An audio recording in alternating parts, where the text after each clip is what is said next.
What's up, everybody? And welcome back to the channel today for another review. So today, alongside of my good homie, Damien G, who's finally joining me on some reviews as we're going to be reviewing the entire season of M.O.D.O.K, which is going to be dropping on Hulu, all 10 episodes, May 21st. They're about 30 minutes long.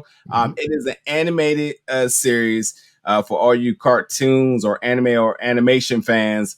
And just overall Marvel fans, this is something that should be really pleasing to you all. There's a couple of things I want to kind of throw out there again. Now, again, this is going to be dropping on Hulu May 21st. And the interesting thing about that is that Hulu returns back in covering or producing a Marvel property. And sure, if you have just the slightest bit of memory, you remember there was this show called Hellstrom that just released on Hulu. That is a Marvel comic property, but Hulu did not give it its due diligence. It was just Hellstrom. So it's interesting that they are back fully acknowledging that this is a Marvel property, and so that it has that extra layer of promotion that Hellstrom lacked. And also, I think that this one also does take it does please its Marvel loyalists and just anybody who's just looking for a good new show to watch. I had a good time with it. I think Damien could say the same, but nonetheless, again, this is M.O.D.O.K, which is going to be dropping on Hulu May 21st, all 10 episodes. Now, before we get into the review of episode 1 here, I want you to know that that was just the premise of what what the show is, or I didn't tell you what the show is. I'll tell you in a second, but that's the premise of what we're going to be doing. We're going to be covering all 10 episodes. And we will be going on in spoilers. So you will expect to see 10 reviews. So after you done completing watching this one, definitely step over and watch our review episode 2, and so on and so on. And always drop comments letting us know what you thought about each episode and overall the entire season once you are done. But Damien, since we just knocked out episode 1, what's your initial reactions to this episode?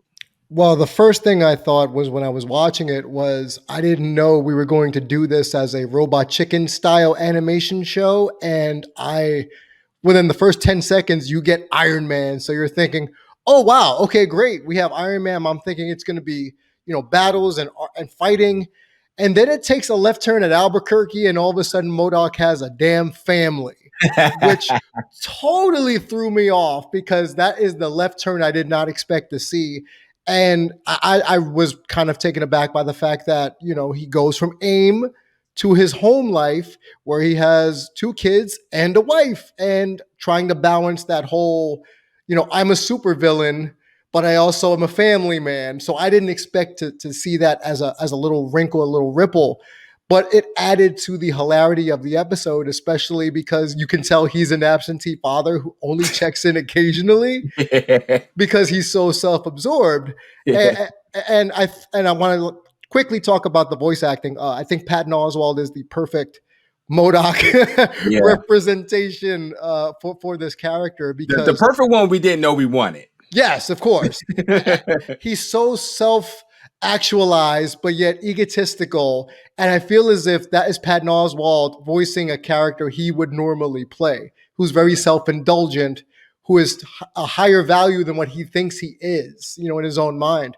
And I love that setup. And then, as the episode goes along, and we'll talk about it, there's little nuances of blending real-world mechanics almost within this Marvel product. And I think, I know it's not a Disney Plus, thing, but at the same token, it's still keeping in that vein of having a little bit of realism in your animation, in your cartoon, when there's supervillains and superheroes and the day-to-day life that they live. I found that to be incredibly fascinating because it's a sitcom. That's basically all it is. It's not an action show. It's a sitcom. And this first episode really hammers that point home within the first maybe 10 minutes. So if you're not prepared for that, warning, it's going to be a sitcom. Yeah. A couple of things I want to add to that too. Yeah. Again, this is episode 1. So this is If This Be ... M.O.D.O.K. What's interesting about this is that M.O.D.O.K is a supervillain. When you start thinking about the array of supervillains left in the MCU, you know, we've already explored Thanos, but you start thinking like, well, Kane the Conqueror is still out there, and then ultimately, what's his name? Galactus is still out there, and we all know certain studio companies own certain properties, but like M.O.D.O.K is definitely one that you start thinking like, I wonder when they're going to introduce them. So when I heard they were going to do the M.O.D.O.K show, I'm like, oh, Yep. this is interesting. And then we watched this and we're like, oh, well, this is a swerve.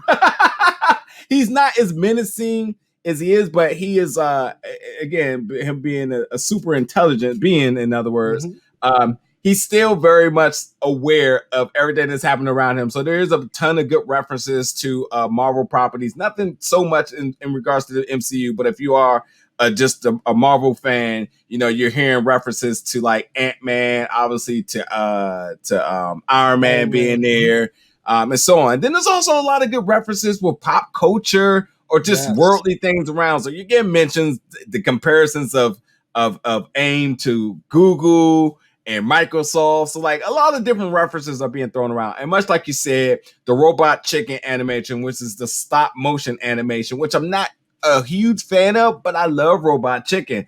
I didn't like certain other things that, you know, proceeded after that, but I'm digging this. It fits and it works. And the short answer is that if this had not been Hulu, this is Adult Swim all day. It fits right in that norm.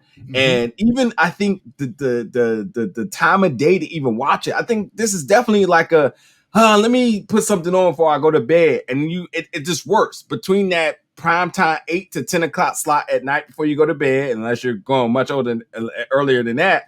I think it works to be like, yeah, I'll throw in a couple of episodes before I go to bed, because it's really downhill, decompressing demeanor where it throws you so many different little things. You kind of chuckle at some, you laugh hysterically at others, and I was like, I know that reference, I get that. And it's sort of that type of thing where you just want to kick back and relax with it. And I was digging it, much like you said. Patton as the voice of M.O.D.O.K here, it's not what it's the M.O.D.O.K that I didn't know that I wanted until now that we have it, and I'm very much looking forward to rewatch the additional episodes. And just to let y'all know, to put some content on that, we did not watch all 10 and then reviewing each one. We're going to go one by one. That way, all of the reviews is very fresh and genuine for you all. But yeah, so far I'm digging it, man. I'm digging it.